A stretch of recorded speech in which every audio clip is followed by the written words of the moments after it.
Hello everyone. In this session, we are going to discuss about Java programming. Under this Java programming, we are going to discuss three concepts like the first one is Java features, second one object oriented programming concepts, and the third one is JVM architecture. These are the three most important and valuable concepts even for the university exams also.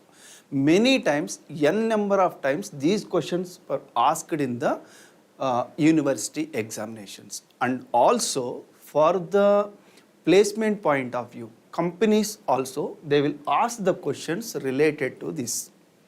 Right? Let us see one by one the concepts like starting with the Java features, the first one. Java features. In Java, we are having 12 Java features. Java features can also be called as Java buzzwords.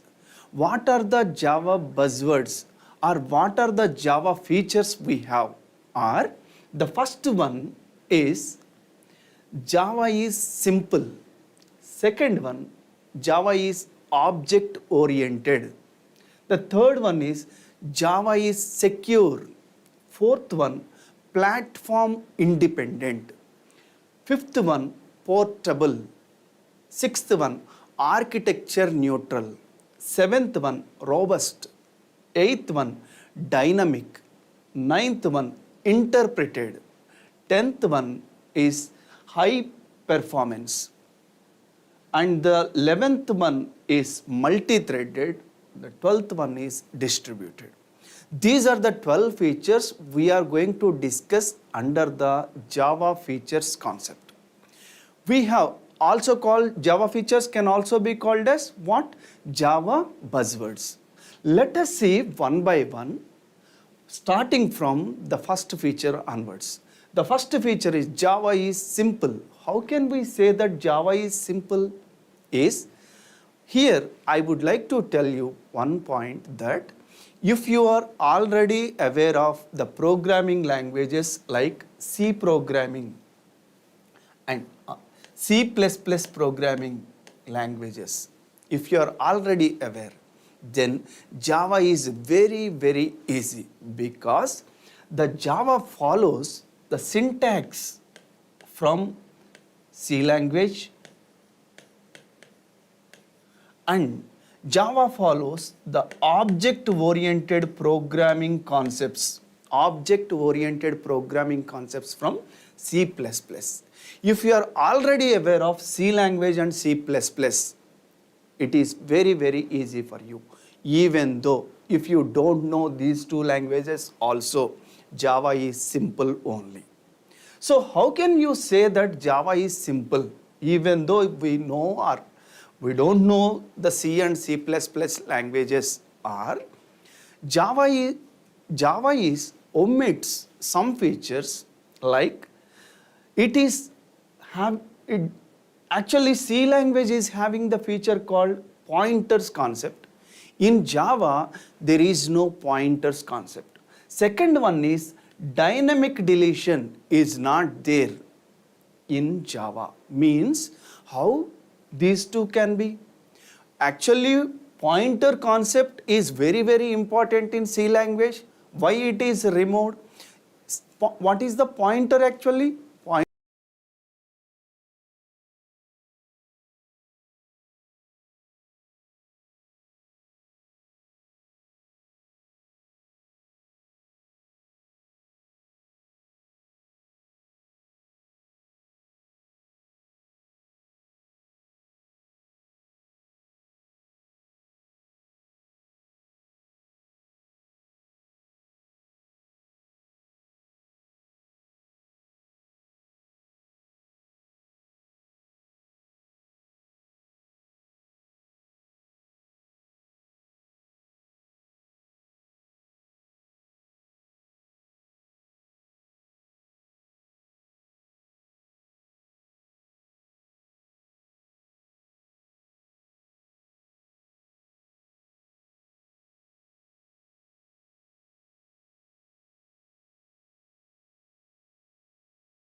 There is no free function. We don't need to use the free function.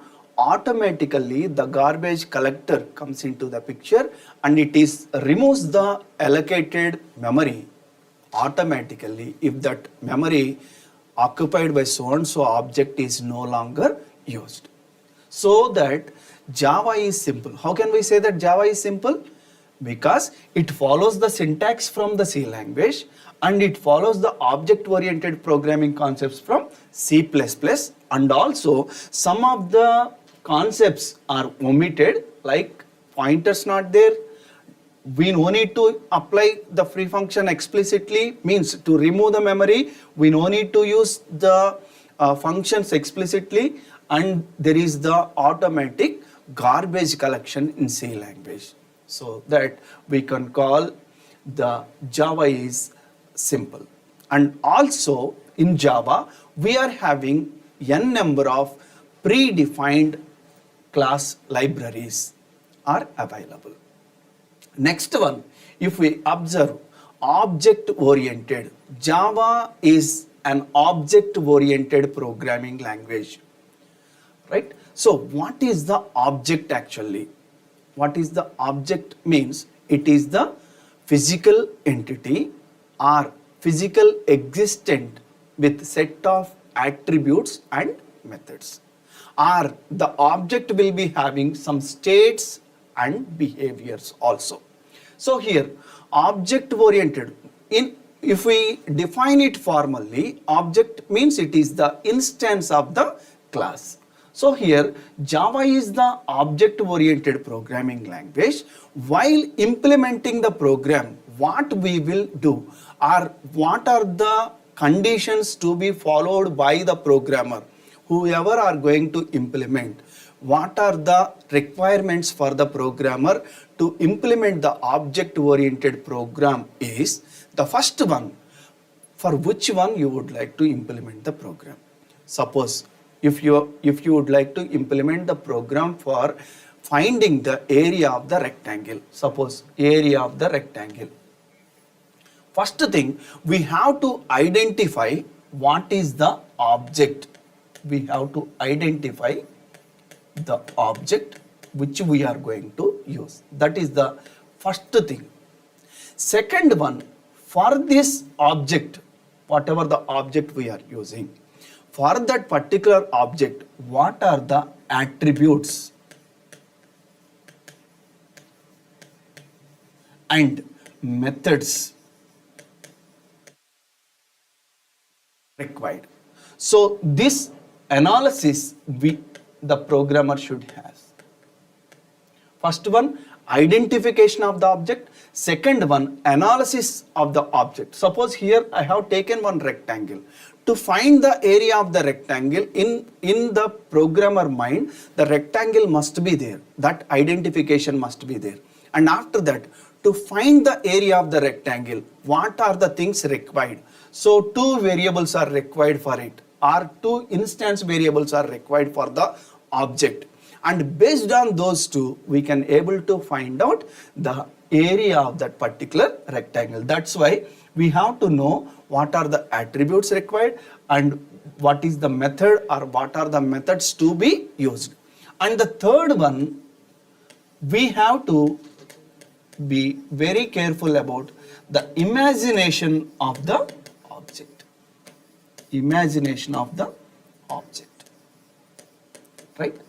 So here second feature is Java is object oriented. What is the object is? Like object is the instance of the class. For that, the programmer, while implementing the programmer should have these three qualities. Like the first one is identification of the object. Second one is analysis of the object, means what are the attributes and methods are required. And the third one is imagination of the object is required. Now, here, while implementing the program, if we compare it with the procedure-oriented programming, the object-oriented and procedure-oriented programming, if we compare, in the procedure-oriented programming, the entire entire program is going to depend towards the procedure. So for which one we are implementing, accordingly we have to write the sequence of steps. Whereas in object oriented programming, we are going to focus on the object only. So what is the second feature in Java is, the second feature is object, right? The third one, if we consider, so and one more point I would like to add, that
initially we will be having one Java program.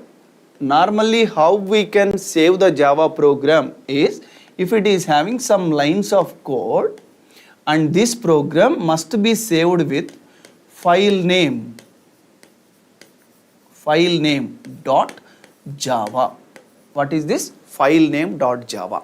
This file is the source file, can be given to the Java compiler. This code will be given to the Java compiler. That Java compiler is going to generate the bytecode. That bytecode can be executed by the help of Java virtual machine. Inside that Java virtual machine, we are having three modules. Out of that, the first module is class loader subsystem. The class loader subsystem is having one part called bytecode verifier. It is going to verify whether this Java compiler generated bytecode is correct or not, properly compiled or not, properly compiled on the proper Java compiler or not. Sometimes the outsiders may inject the virus into our systems. Like for example, the bytecode can be given as one virus. In such cases, we may face so many problems. To solve that problem, the Java itself is having, in JVM, it is having bytecode verifier. It is going to check the bytecode whether that bytecode is properly generated or not. That security is available in Java. And also, Java is having one API called java.security. That also there. With this, we can have, or we can say that Java is secure. Means while executing the program is going to be checked thoroughly. whether it follows the secured features or not. The third one is Java is secure. And even we can see here that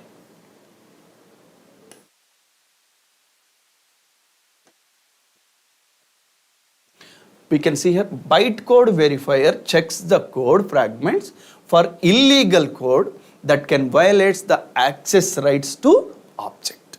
So with this we can achieve secure feature. Fourth one, if we consider, already I have explained that we are having java.secure or java.security package. Next one, fourth one is platform independent. The most important feature in entire Java is platform independent nature only. Java was developed by a person called James Gosling and his team.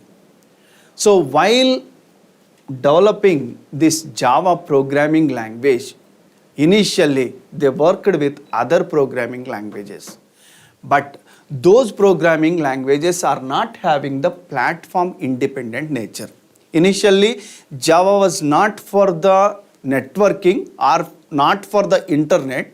Java is initially developed for the platform independent nature. What is this platform independent nature? Let us understand very clearly. The first thing, if we observe, suppose if I am having one program, Java program. So how we will save the Java program? By the help of .java file. So .java file, like file name .java. For example, the class name is, for example, test. We can save it with the help of test.java. Once this program is implemented and it can be compiled on what? Java compiler. It can be compiled on Java compiler. Then the Java compiler is, if there are no errors inside this program, the Java compiler is going to generate the .class file for the program. Suppose this .java file is having only test class, then it is going to generate one test.class file. Suppose if it is having more than one class, then for all the classes it is going to generate different .class files. For example, if the program is having class A, class B and class C, after compilation of that program, A.class, B.class, C.class, like that different class files will be generated by the Java compiler. This .class file can also be called as the bytecode. This also called as what? Bytecode. This bytecode can be executed with the help of JVM. With the help of JVM. What is the input to this JVM? Input to the JVM is .class file. .class file. Here, let us understand it clearly. For example, this program is implemented on Windows operating system. Windows operating system. And if I would like to execute this, whatever the bytecode we are having, if we would like to execute on Windows operating system itself, then Windows related JVM must be available. Means the .class file we will give to this JVM, and this JVM was installed on Windows operating system. Similarly, suppose first time if you would like to execute the same bytecode, whatever test.class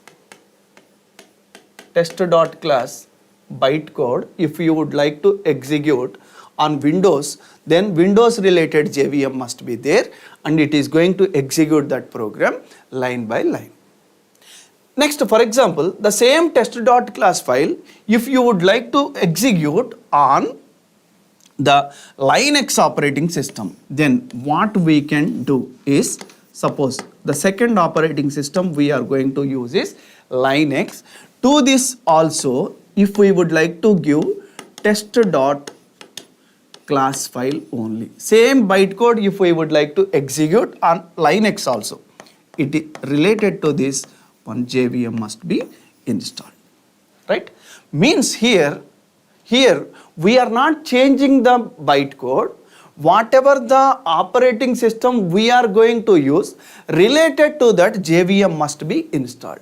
Not only Windows, Linux, even Mac OS or whatever the platform or whatever the operating system we are using, for all those the same dot class file or same bytecode can be used. Means platform independent. What is this platform independent is whatever the operating system we would like to use to execute our programs, no matter related to that whatever the JVM is available, just we can install that to execute our dot class file or our bytecode. That's what the platform independent nature is.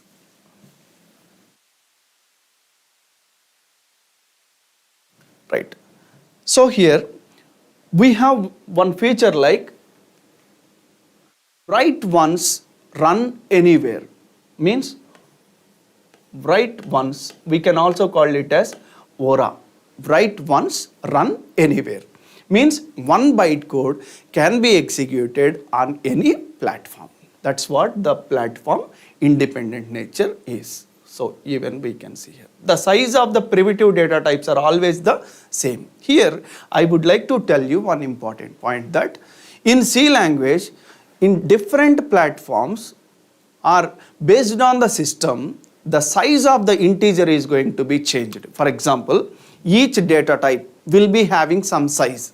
For example, if we are using int data type, suppose if we consider C language, in C language, if we consider integer data type, then on some systems its size is going to be 2 bytes. On some systems for the same data type, the size is going to be 4 bytes.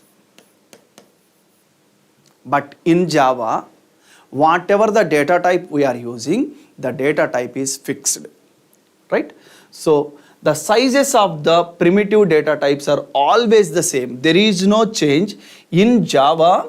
In Java, for the integer, always the integer size is going to be 4 bytes only. 4 bytes only. Right? So strictly typed. We can say Java is strictly typed, so that platform independent nature we can achieve. Next, so what is the platform independent? Means once the code is written for one operating system, even though it can be executed on any platform. Only thing is relevant JVM or corresponding JVM must be installed on that system. Next one is portable. What is this portable is? Suppose just now we have seen like .java file can be given to the Java compiler. Java compiler compiles that code and it converts that into intermediate code or byte code or dot class file, whatever the name it is going to convert to that. Suppose if we would like to execute the same dot class file on Windows operating system, relevant JVM must be available. Like that we have discussed. Same dot class file, if we would like to execute on Linux, relevant JVM must be installed. Same one, if we would like to execute on Mac OS, relevant JVM must be installed. That is the only condition we have discussed till now.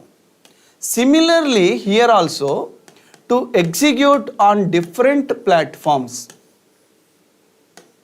like this.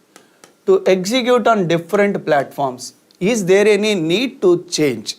Or if we would like to transfer the code, which is like the dot class file, if we would like to transfer from one operating system to another operating system, in that case, is there any need to change that?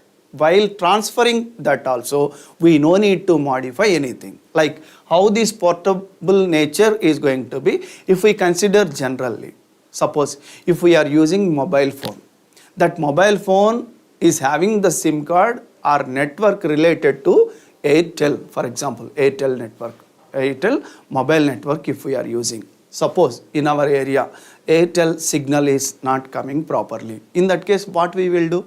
We will apply mobile portability. In that case, whether we can accept to change our number, mobile number? No, right? So, means if we would like to apply the mobile portability, we will not accept the number to be changed. Whatever the number we are having, if we would like to port from one network to another network which is coming properly in our area, we would like to have the same number. For example, from Airtel to Jio network if we would like to transfer, or if we would like to apply the mobile portability, then in that case also our number must be same, no changes. Similar approach here also. Java is having the fifth feature is portability. Portability. In this case, we know while transferring the data or while transferring the dot class file from one operating system to another operating system, we no need to perform any changes. That's what the portability nature is. So we can see here, what's this? Java is portable because it facilitates you to carry the Java bytecode to any platform. We can carry that or we can transfer that to any platform. That is and it does not require any further or additional implementation. Next one, till now what we have discussed relevant, like the platform independent, Java is platform independent, and just now we have discussed like Java is portable in nature. Next one is the sixth feature is Java is having architecture neutral. Architecture neutral. Here I would like to tell you one simple example. For example, I have written one program, like my program is having like a.java.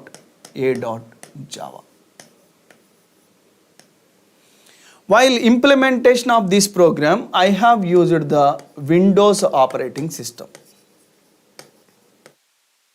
And also I have used the processor is i3 processor. By the help of this, I have implemented one program and even I have compiled that also, a.java. If we give this one to the Java compiler, the Java compiler is going to generate a.class file. Like that we have discussed. For example, the class name is a, then we will get a.class as the bytecode. Suppose after some days, if we have changed our processor from i3 to i5 processor. Now, is there any need to change our bytecode? No need to change, because Java is having the feature called architecture neutral. Right? Whatever the hardware we are using, no matter once the bytecode is generated, if it is having the corresponding JVM, that can be executed on any operating system or any system with any architecture. That's why we can call it as the architecture neutral. Once compiler generates bytecode, it has nothing to do with a particular computer architecture, hence a Java program is easy to interpret on any machine. Right? That's what we have discussed till now. Next one is the most important and valuable one, that is Java is robust. How can we say that Java is robust? And what is the meaning of robust? Is strong. We can say that robust means strong. How can we say that Java is strong? It is having the features like, the first one is it is having exception handling mechanism, and the second one is garbage collection, and also it is having platform independent feature. So, and Java is having strictly typed, means that all the data types, once we are having the primitive data types, for all those we are having only one particular size. There is no change in size based on the system which we are using. Here, robust. How can we say that it is robust? Let us understand that the first one is exception handling. What is this exception handling is? Suppose if we have implemented one program, if that program is having no errors and it is syntactically correct, then that program is going to be executed properly. Right? While execution of the program, if there is any chance for abnormal termination, then that situation during runtime, if the program is abnormally terminated, then that situation is also called as exception. What is the exception? Is abnormal termination of flow of execution of the program. That is called as exception. So here, how can we handle that exceptions? So exceptions can be handled in Java by the help of exception handling related keywords. So let us see one simple example related to it for understanding the robust nature. For example, if I would like to take one simple code here, like for example, I have a class with the name test. And here I would like to take the class with the main method. How we can take main method is like this: public static void main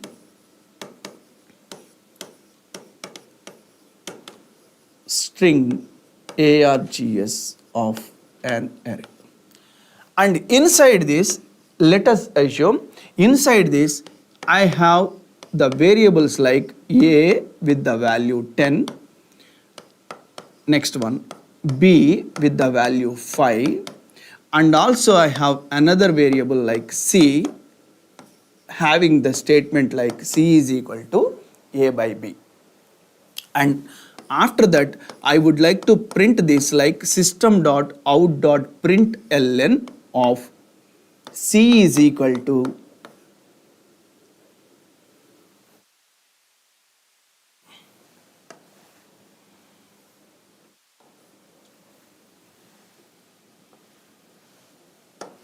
c is equal to plus c.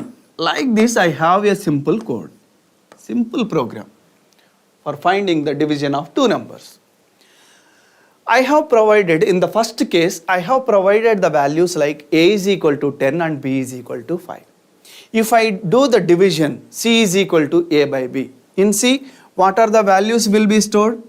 Already a is having the value 10 and b is having the value 5, so that c will get the value in the case 1, the a and b values are a is 10, b is equal to 5, so that c will get the value 2. There is no problem, we will get the output for it. For example, if I have provided in the second case, let us assume the a value is equal to 10, but the b value I am going to provide is, in this case, just I am taking the value is 0 in the second case. So if b value is equal to 0, if we apply the division, then what is going to be happen?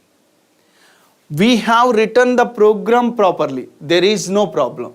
But while execution of the program, based on the inputs which we have provided, there is the chance for runtime termination, abnormal termination of the flow of execution. Means 10 by 0, it is going to raise the exception called divide by 0 problem with arithmetic exception. And from here itself, the program is going to be terminated if we have second case.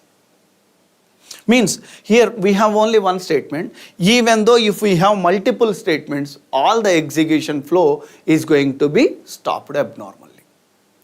So to handle this type of problems, we are having the concept called exception handling in our Java.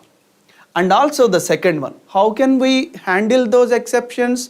Just if we have the chance for exception for the code, at some statement or some number of statements are having the chance for exception, we can hold that entire code, or we can write that entire code inside the try block, and corresponding catch block we have to write. Here C is equal to A by B, division by 0, arithmetic exception will be raised.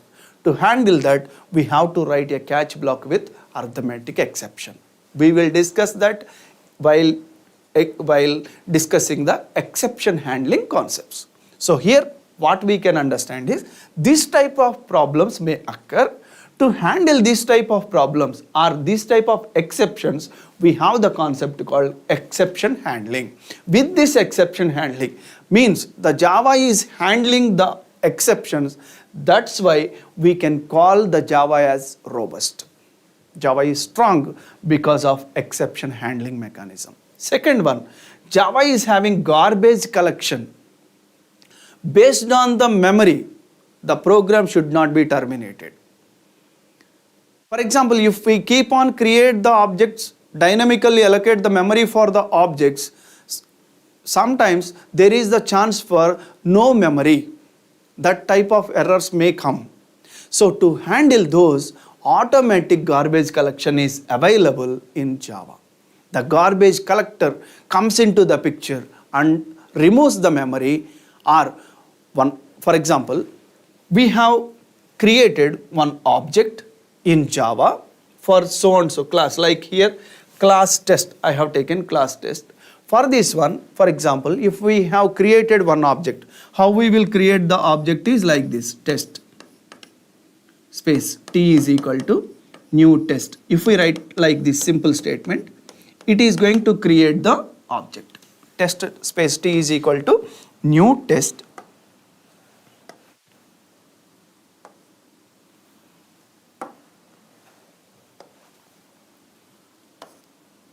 New test, then one object or instance of the class will be created. Means here I have created one object, means that for that object memory will be allocated.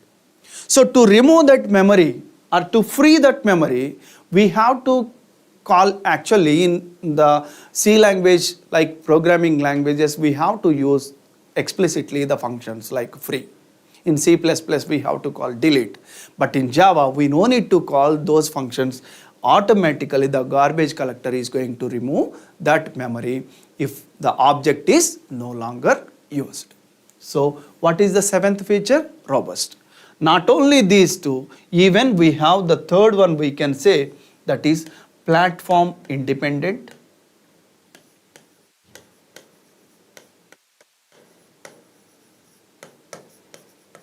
And also the fourth one, strictly typed. Java is strictly typed.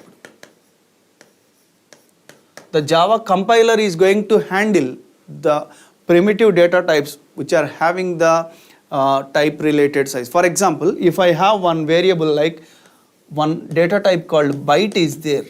Suppose byte b is equal to some value if we have assigned. So its range is 1 byte only. If we assign the value beyond 1 byte, then it is going to raise the error. Java compiler is going to raise the error. So such kind of problems will rise. So those are going to be handled in Java. Java compiler will handle that, so that we can call it as strictly typed. Means under the seventh feature, robust, we have exception handling, garbage collection, platform independent, and strictly typed nature. And the next one, if we consider, what is the next one is dynamic. So again, dynamic, it supports the dynamic loading of classes. It supports functions from its native languages like C and C++. And also Java supports dynamic compilation and automatically memory management. The garbage collection is going to be there. Means dynamically the removing the memory will be there with the help of garbage collection, and also whatever the native language features are required, all are going to be provided dynamically. For example, related to C and C++, that relevant machine code also will be provided dynamically. Right, next one, if we consider the ninth one is interpreted. Java is interpreted. What is this interpreted is? So we are using one software called JDK. Inside that we are having JRE, inside that we are having JVM. JVM is used to interpret the program, or JVM is used to execute the bytecode. So here, how the bytecode can be executed? For example, for a program with some .java file, it will be given to, again, Java compiler,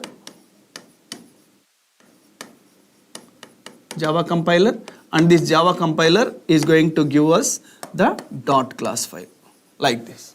Once the .class file or bytecode is available, all these, whatever the code inside this bytecode, here we have to be very careful that whether bytecode or .class file or intermediate code, all are related. So here the JVM is going to interpret this one. Means here once the bytecode is generated, means bytecode is nothing but the intermediate code. Intermediate code is not the machine level code.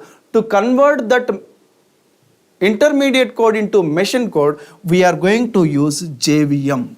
This JVM is going to interpret the code, bytecode, line by line to convert that into machine code.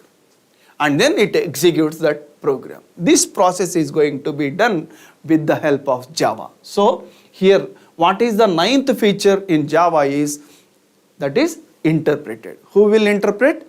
JVM is going to interpret. What is JVM? Java Virtual Machine. So here we can see Java bytecodes are interpreted at runtime by any JVM. So any JVM is nothing but the JVM may be related to Windows, or may be related to Linux, or may be related to Mac OS. So here bytecode can also be translated into the native machine code for better efficiency. So this is what the ninth feature is. Java is having the feature called interpreted. Who will do this interpretation? JVM will do the interpretation. And the 10th one is high performance. Sir, just now you have explained about interpreted. Interpreted means the code is going to be translated line by line from intermediate code to machine code. But how can we say that if it interprets line by line, how can we say that it is high performance? It is going to give the high performance.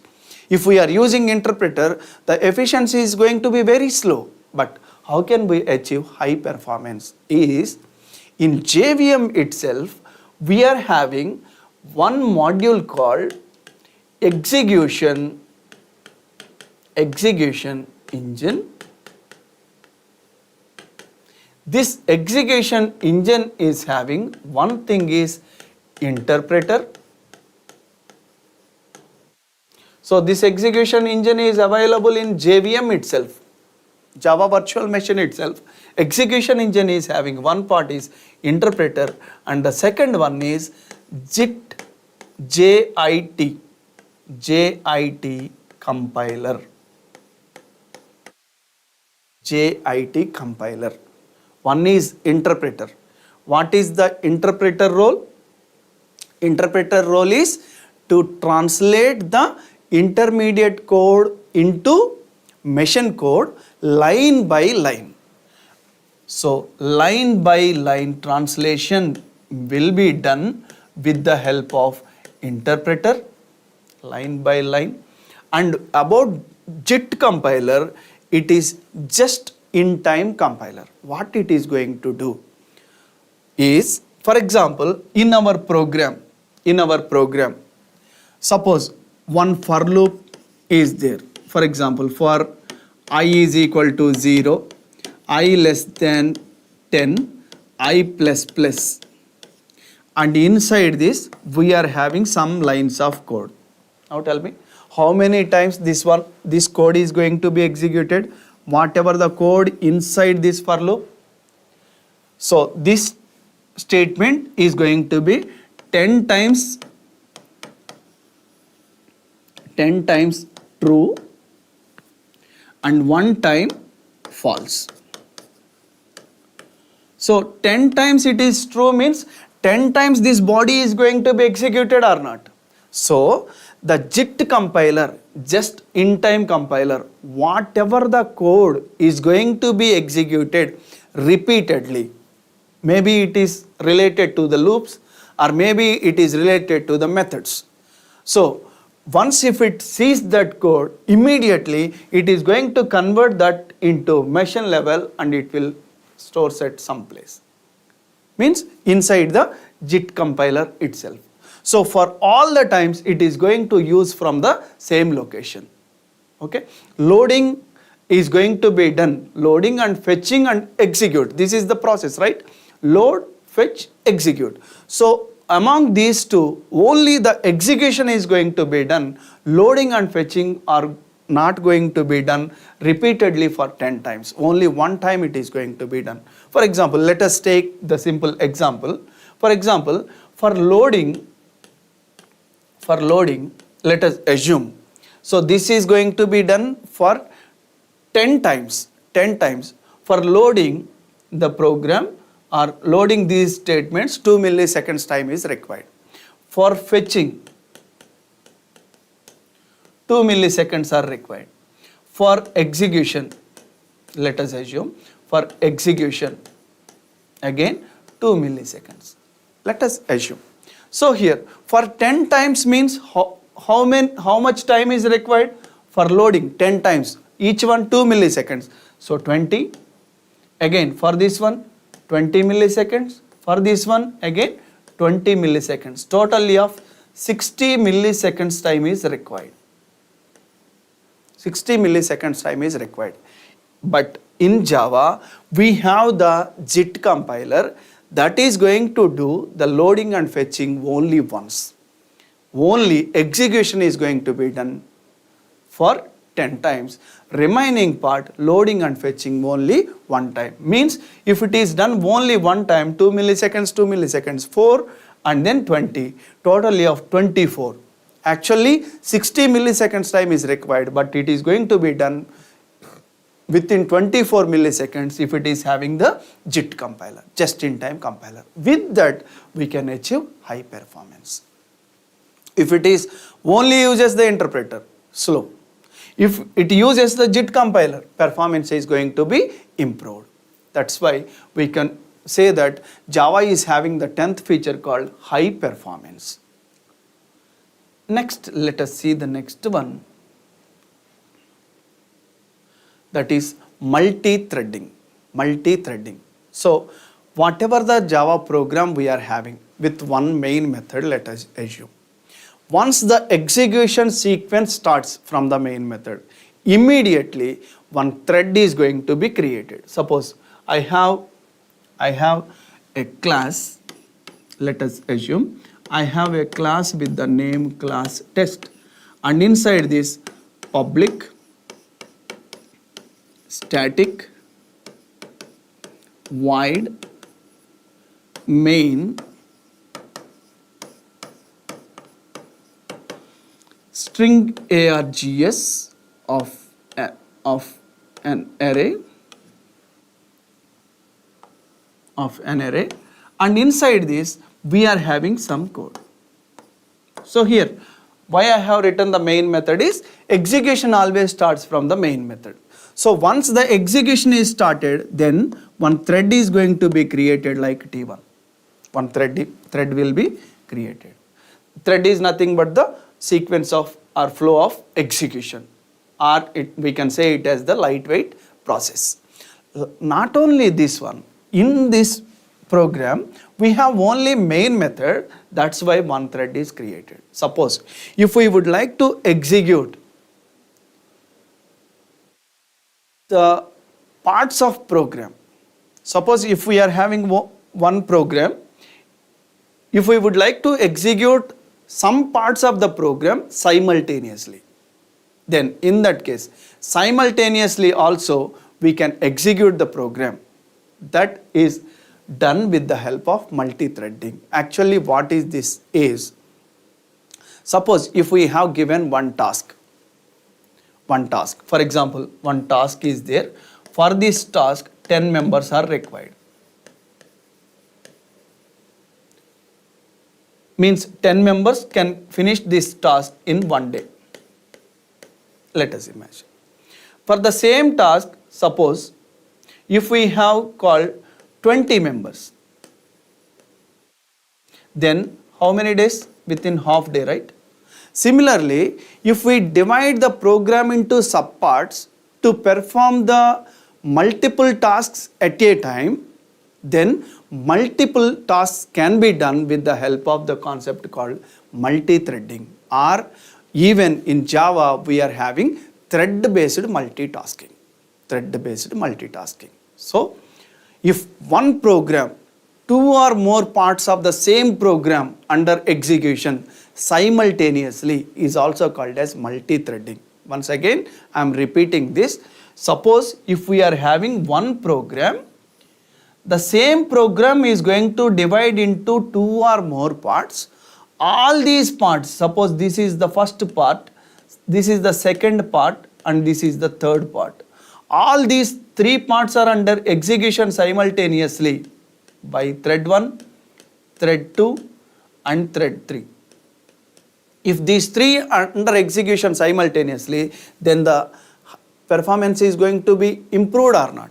Yes. At the same time, this work is going to be done efficiently. So, if there is no dependency between other threads, in that case, we can achieve multi-threading, right? Even we are having the synchronization features also in multi-threading. So, what is the 11th one? 11th one is multi-threading. In Java, how can we achieve multi-threading is, if we divide one program into two or more parts and two or more parts of the same program under execution simultaneously, then we can call it as multi-threading.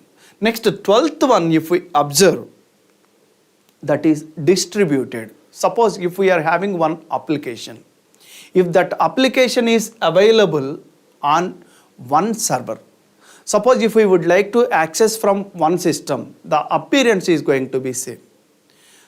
And if we would like to access the same one from another system, also the same. If we achieve such kind of thing, then we can call it as distributed. How can we achieve distributed is, suppose in our system, in our local machine, if we have one file, if we would like to access this file, we can access directly from our local system. Suppose this file is available in some other location. How can we access that? Is by the help of networking protocols. In the networking protocols, we are having one of the protocol called TCP IP protocols. So, by the help of this TCP IP protocols, we can handle the file accessing efficiently. So, that feature is going to be supported in Java. And also, we are having Java can open and access objects across the net via URLs. If we are having the uniform resource locator, we can access the objects from anywhere through the network. Network is nothing but the collection of connected systems. Because of the connection, we can access that with the help of different protocols. So that we can achieve distributed nature in Java. Means Java is having the distributed nature. So 12 features we have discussed. What are the 12 features we have discussed? First one, if we observe, Java is simple. Second one, object oriented, secure, robust, platform independent, portable, architecture neutral, dynamic, high performance, interpreted, distributed, dynamic, like that we have discussed 12 features in Java. So the university may ask the question. Many times I have seen, even they will ask the question like explain about the Java features, sometimes explain about the Java buzzwords, or list out the Java buzzwords, or list out the Java features. Like this they can ask the questions. Or sometimes they will give, how can you justify Java is having the platform independent nature? Like that the questions will come. Right? This is about the Java features. Next one, let us see the second one, that is OOPS concepts, also called as object-oriented programming concepts. What are the object-oriented programming concepts we have? Already I have told Java is the object-oriented programming language. That's why we have to know about the object-oriented programming concepts. This question was also asked many times. Explain about the object-oriented programming concepts in Java, like that. So here, what are the object-oriented programming concepts we have? The first one is class, second one is object, third one is inheritance, fourth one is data abstraction, fifth one is encapsulation, sixth one is polymorphism. These are the 6 object-oriented programming concepts in Java. Let us see one by one. So what is the first one is class, what is the second one object, and what is the third one inheritance, fourth one is data abstraction, encapsulation, and polymorphism. Let us see about the class concept. What is this class concept is? Class means, suppose if you would like to implement one program in Java. So Java is having the feature called object-oriented, means one program if we would like to write means we are going to identify one object, and for that object what are the attributes and methods are required, or what are the state and behavior of that particular object. We are going to identify that, and we can analyze that, and then we can imagine that. Based on that we can have one template. With our imagination we can have one template or blueprint for the object, or logical entity for the object is also called as class.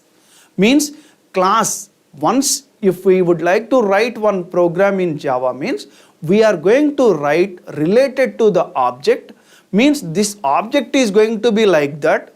Based on that imagination we can implement one class. What is the class actually? A class is a group of objects which have the common properties. And also what is the second one? Class is a template or blueprint from which objects are created. Once if we have the class, whatever the number of objects we are creating, all those objects will be having the same features. For example, if we consider here, class groups similar objects, same structure of attributes and same services it is going to provide.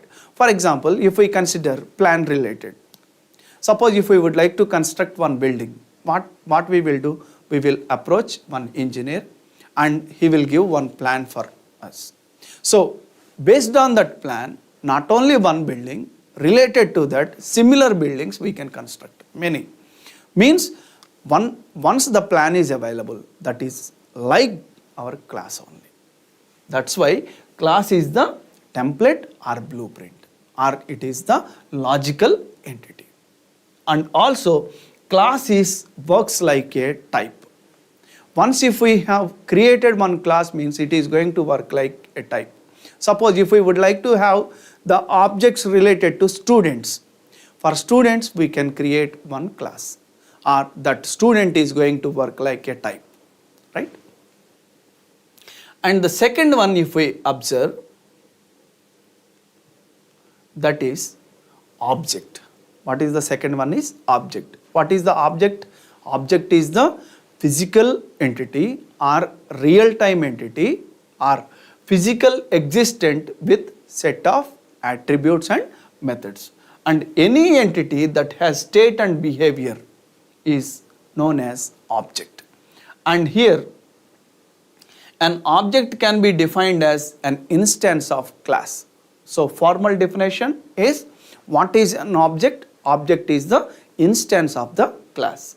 Next one, for example, if we consider one example related, one object is there, that is a dog.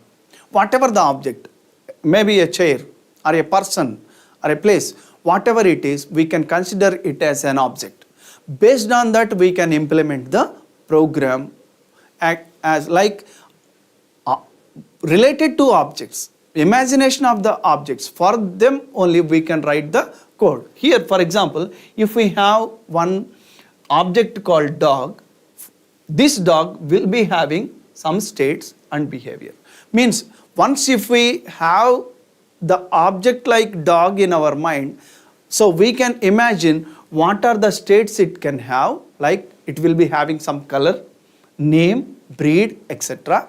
And also it will be having the behaviors, like what are the behaviors? Wagging tail, barking, eating, and all the things are going to be done with all the dogs. Suppose if we consider dog as an object. Next one is inheritance. Suppose what is this inheritance is acquiring the properties of one class to another class. Like from parent, the child will acquire the properties. Means once one class is available, suppose one code is available related to one class. Suppose if here I have taken one class A. If we would like to use whatever the code is available in this class, reusability can be achieved in another class like class B. Here A is the parent class and B is going to be the child class. Here child class B is going to acquire the properties of A, right? And under this inheritance we are having like generalization and specialization. That concepts, while discussing the inheritance concept, we will discuss. Different types of inheritance are available in Java, like single inheritance, multi-level inheritance, hierarchical inheritance, hybrid inheritance. Like that we are having different inheritances Java is going to support directly with the help of classes.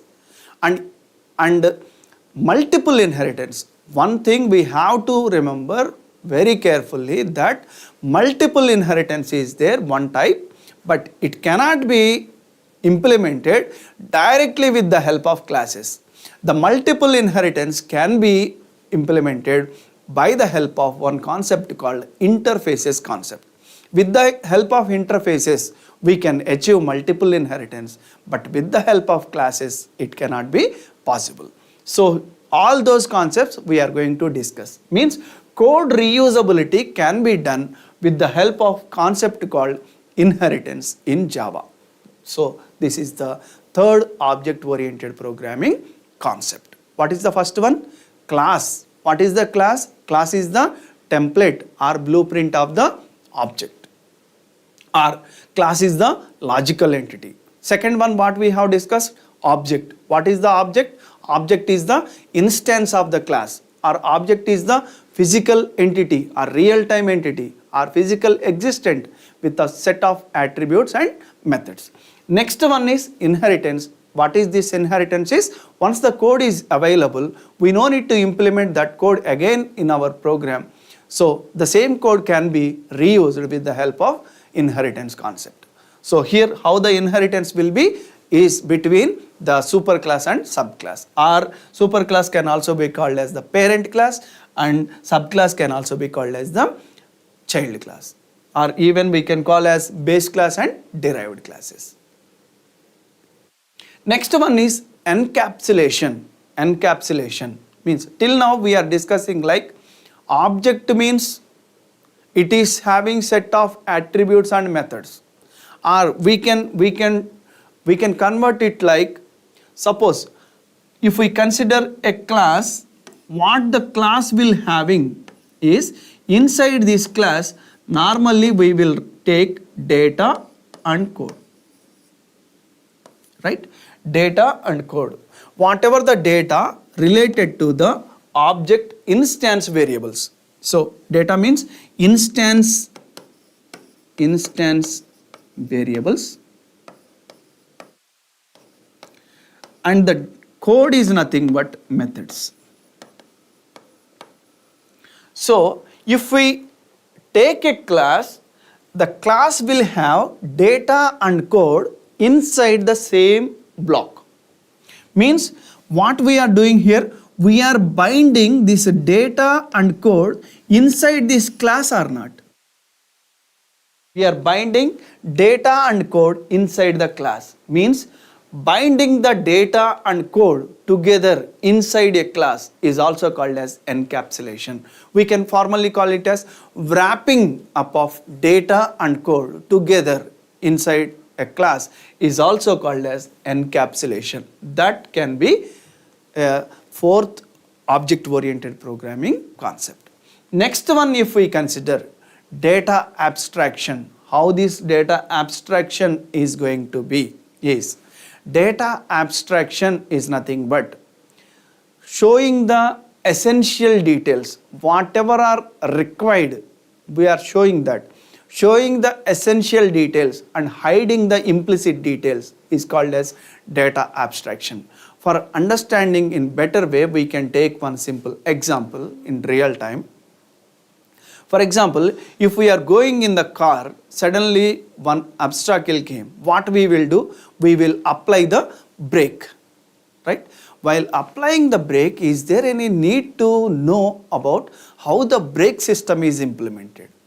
No, just we need whether the brake is there or not, we can apply that brake to stop the car. Means essentially brake pedal is required to stop the car. How it is implemented or how it is manufactured, we don't need. So that, like that, we are having data abstraction as one concept in Java. One of the object-oriented programming and most important concept is data abstraction. What is data abstraction? Data abstraction is nothing but showing the essential details and hiding the implicit details. So here, how can we achieve data abstraction in Java is, one with the help of abstract classes, second one with the help of interfaces. But what is the difference between this one is, abstract class, just it will contain some specialized methods and some concrete methods. Means some are the abstract methods and some may be the concrete methods. Here abstract method is nothing but the method which is not having any implementation is called as abstract method. If a method with implementation is called as the concrete method. Abstract class is the combination of abstract methods and concrete method. So if we are having the implementation for the method, is it possible to achieve data abstraction? 100%? No. Up to 100% we can achieve the data abstraction with the help of abstract classes. Even inside the abstract class, we can have all the abstract methods, no problem. All the concrete methods, no problem. Some of the abstract methods and some are the concrete methods, no problem. But interfaces concept, we will be having just a specification. What are required, just we will specify, right? All are abstract methods only. With the interfaces, we can achieve 100% data abstraction. So what is data abstraction? Showing the essential details and hiding the implicit details. Means abstract methods we can use. Abstract methods are nothing but the methods without any code. How we will write the abstract method, how the abstract class will be, we can see that concept. That is the concept we have. Next one is polymorphism. Next object-oriented programming concept is polymorphism. Here we have to understand some points like polymorphism is the combination of two Greek words. One is poly and second one is morphs. Poly is nothing but many and morphs means forms. Means one means many forms, right? For example, a single action in different ways. For example, if I give one word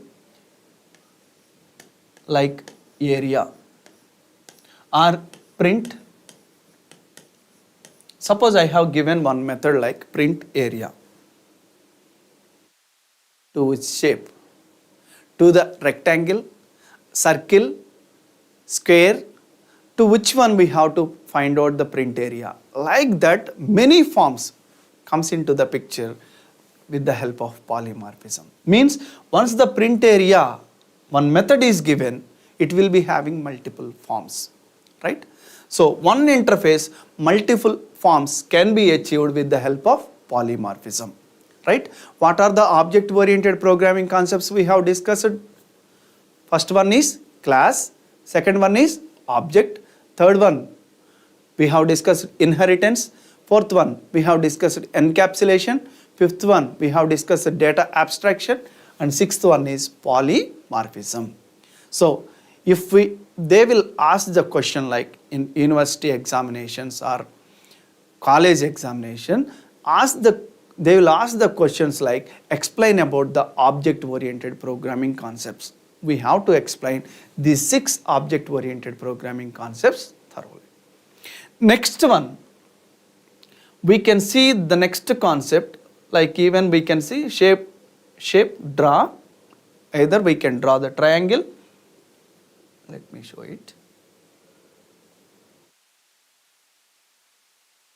We can see shape, draw triangle, draw rectangle, draw circle, like this.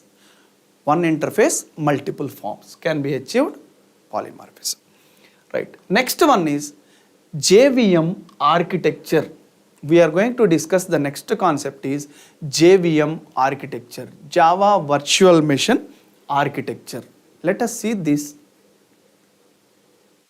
So JVM is the heart of the entire Java program execution process.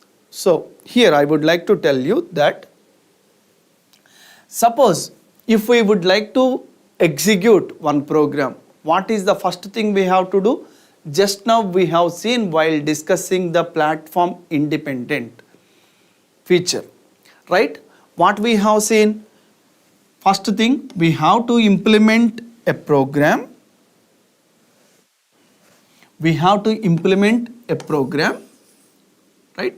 And that program will be saved with the help of .java file. It will be having some lines of code. And the first thing is we have to convert this source code from .java file to .class file with the help of what? Java compiler.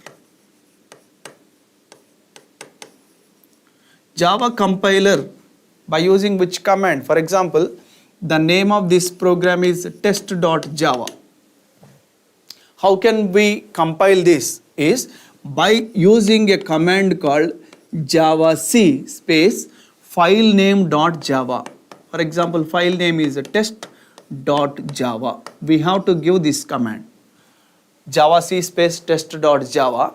Then the compiler is going to convert the .java file into .class file, right?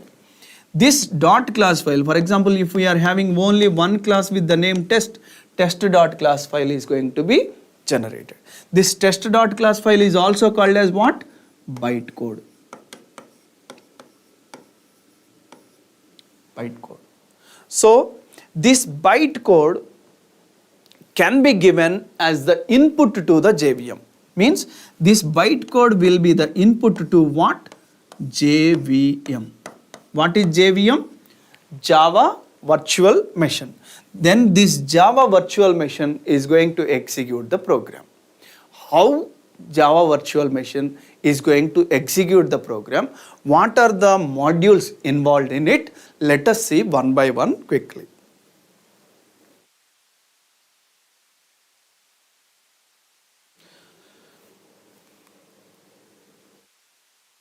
So it is responsible for taking the .class file and converting each bytecode instruction into the machine language instruction that can be executed by the processor. Now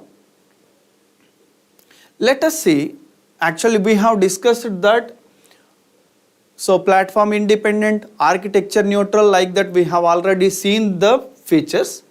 So JVM, how it is going to be is dot class file. How the dot class file is generated we have seen.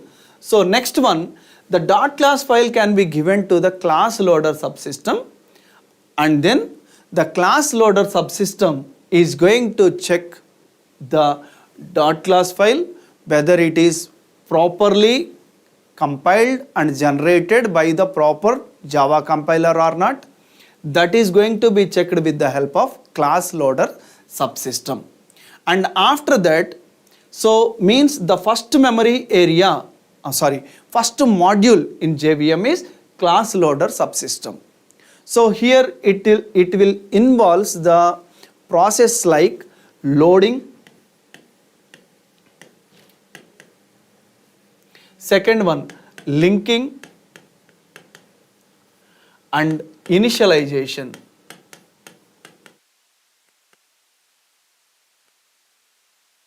Loading, linking and initialization. All these three are going to be done inside the class loader subsystem. While doing that, in loading itself, we have the bytecode verifier. That is going to check whether the dot class file is properly generated by the Java compiler or not. That security is going to be done. And after that, we are having the memory modules. The second module is memory modules. We can see this. Our memory areas is the second module, and inside this again we are having 5 different methods like, or 5 different memory areas like, first one is method area, heap area, stack area, PC registers and native method stacks. And the third module what we are having is execution engine. Along with that we are having the native method interfaces. Right? Let us see quickly one by one. So even these native method interfaces are connected with the native method libraries. Next, if we consider the method areas, so just now we have seen the class loader subsystem module, and the next one is method area. What it will contain is whatever the class level information, what is the class name, what is the superclass of the class, and what are the static variables we are using. All these details are going to be stored inside the method area. And also for each JVM, how many method areas will be there is only one method area will be there for each JVM. You can see here there is only one method area per JVM and it is a shared resource.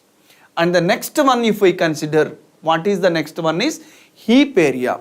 What the heap area will contain? Just now we have seen method area. What the method area will contain? It stores all the class level information. So what are the class level information it contains is class name, superclass name, static variables, all those information will be available. Whereas the heap area, it can store the objects, instance variables information. Object level information is going to be stored inside the heap area. And again, how many heap areas per JVM will be there is also only one. Method area only one per JVM, and also heap area, it is used to store the objects information, and how many heap areas will be there for JVM is only one. Next, third one, if we consider stack area. As we have seen one feature in Java, that is multi-threading feature. Means not only one thread execution will be there in each program, even we can have the multiple threads also. So for each thread, separate stack area will be there. So this one is depends on the threads. Right? Next, if we consider the fourth one, that is PC registers. PC registers means whatever the current execution stores the address of the current execution instruction of a thread. That information will be stored inside the PC register, program counter, right? Next one is native method stacks, means for every thread a separate native stack is created. So here one point I would like to tell you is for every thread, if we consider the stack area, one block of stack will be created, means for each thread separate areas will be there. So under the memory areas, what we have discussed: method area, heap area, stack area, PC registers and native methods. Like this we are having one more module called execution engine. This execution engine mainly having the interpreter and just in time compiler. Interpreter executes or interprets the byte code line by line, whereas just in time compiler, it is for the high performance, improving the performance of the system. How it is going to improve the performance? Just now we have seen that. So these are the different modules available in JVM architecture. JVM architecture is the very important question asked many times in the placement point of view, and also the examinations also they have asked the JVM architecture. That much importance is there. Today we have discussed about the concepts like under Java programming. We have discussed about what are the Java features available. 12 Java features we have discussed, and after that we have discussed the object oriented programming concepts. 6 object oriented programming concepts we have discussed. Like what are the 6 object oriented programming concepts? Class, object, inheritance, encapsulation, polymorphism, data abstraction. Like that 6 object oriented programming concepts we have discussed, and also we have discussed about the JVM architecture. While discussing the JVM architecture, we have discussed 3 modules. One is class loader subsystem, second one is memory areas, third one is execution engine. Like this we are having the concepts. Thank you.